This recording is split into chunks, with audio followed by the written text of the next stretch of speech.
y gracias a todos. Some of you guys may be wondering why I'm speaking Spanish, but obviously it's a story about my trip to Spain, and so that was one reason. Second reason was I thought I'd shamelessly try and practice one more time with a big audience here. I had practiced for 2 or 3 months prior because I don't know a whole lot of Spanish. I swore to myself that I would have best tourist Spanish once I get there. And it worked out. I knew some words. And then for some of you guys that could speak Spanish, if you noticed when I said gracias, I said gracias, which is the Spanish way of pronouncing it. So, what's the most important thing to getting to your vacation, or getting to your destination? It's the airline. It's the trip over there. And I had 2 layovers, or 1 layover in Chicago, and that was a 5-hour flight. And then from Chicago to Barcelona was a 10-hour flight. It was American Airlines, and it was economy. I walked past the first class section of them and looked at the big seats and did some research on the type of food that they got. It was pretty awesome.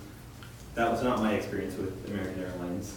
We got 1 meal, which was like a pasta, a choice between 2 things. It was a pasta, and the other one was a shepherd's pie.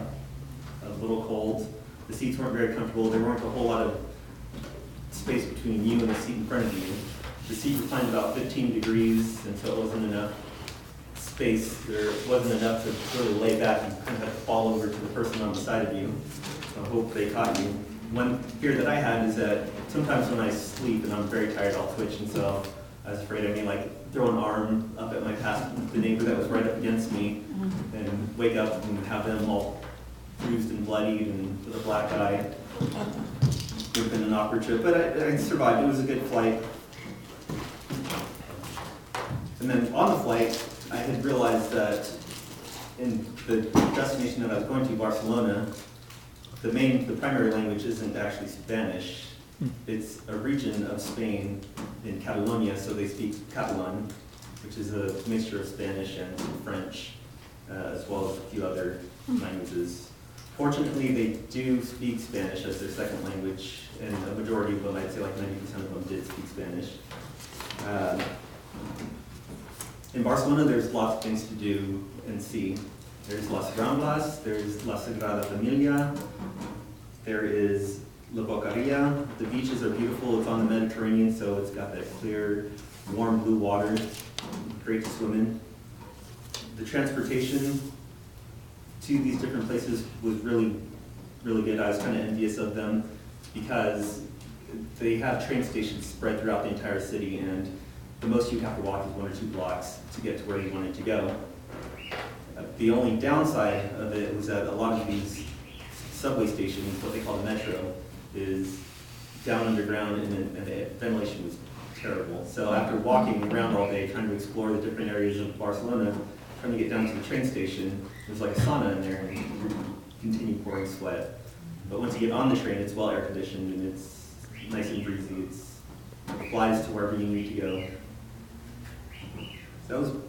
And let me explain what each one of those are. Las Ramblas is their main shopping strip. It's probably 2 miles of shops and restaurants. It's the tourist trap of that region. Everything's high priced, and the food is not the best. The locals will tell you to go to Barceloneta, which is a little off on the outskirts of town, but the food is a lot more authentic. It's a lot cheaper. It's not the tourist trap that Las Ramblas is. La Sagrada Familia is a cathedral, probably the largest cathedral I've ever seen. And it's been in progress for the last 100 years. And it's been so long that the architect has since died, but it's a pretty famous architect. His name is Antoni Gaudi. And you learn about him when you take an architecture class, which I did take. And he's got his buildings and his parks spread throughout the city. And what La Sagrada Familia is it's a church dedicated to the family of Christ, and it has sculptures spread all throughout the church on the outside.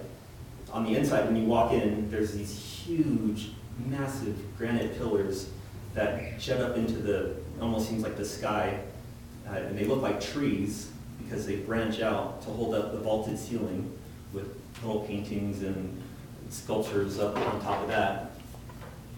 And the reason it looks like that is because the architect was known to have loved nature, and so those columns were meant to mimic the trees. He used a lot of green stained glass windows, so it looked like light was coming through the canopies.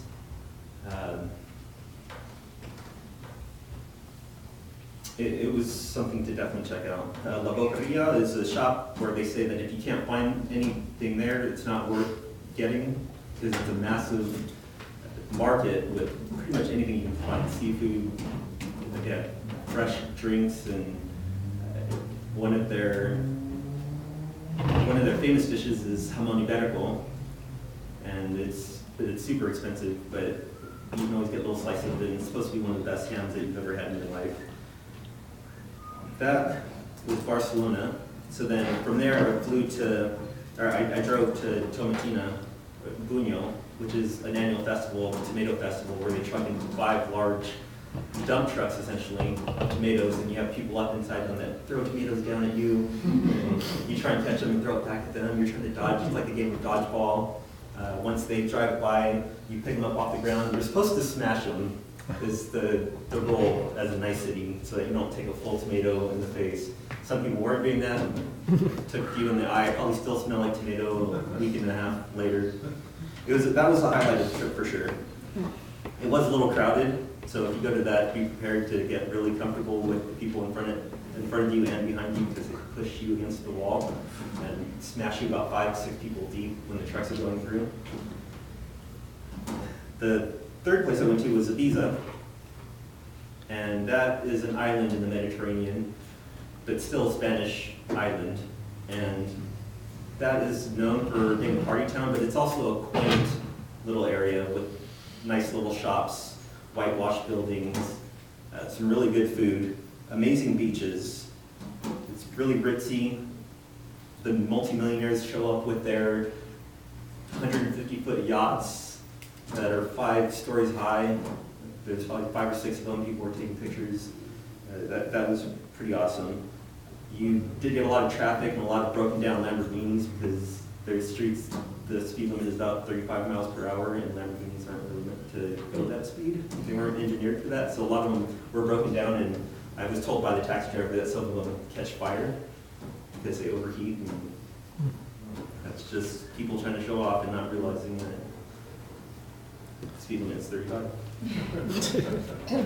So in short, if you're going to go to Barcelona, or if you're going to go to Spain, know that there's different regions. Some of them speak Catalan, some of them speak Spanish. I know there's other regions that speak other languages. The food is amazing. If you're going to go to Tomatina, be prepared to be smashed against people, but be prepared for a really good time. For Ibiza, really good food, really good beaches.